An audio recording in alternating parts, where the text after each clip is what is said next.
Of course, the principal slaving power, can we all just put things in their proper light, is America.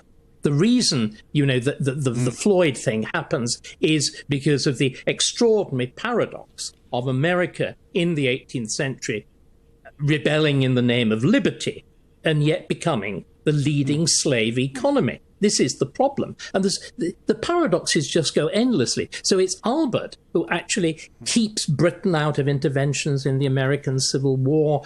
Albert has a profoundly important influence in policy. And again, what we all forget, we think of liberty and slavery as just nice opposites.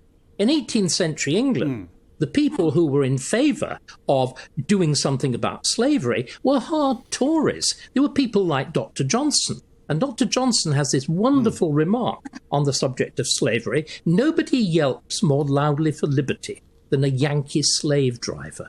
It was the radicals. Yep. It was the Americans who were the slavers. And this is the torment of America. It's the paradox. And you know what?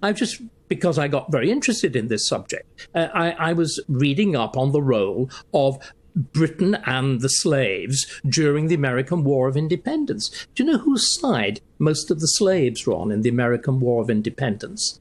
The British. For the simple reason that the British guaranteed them their liberty.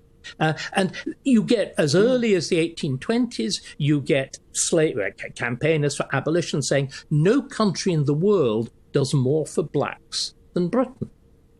So it's this notion that we are flagellating ourselves as a role of singular wickedness is just untrue.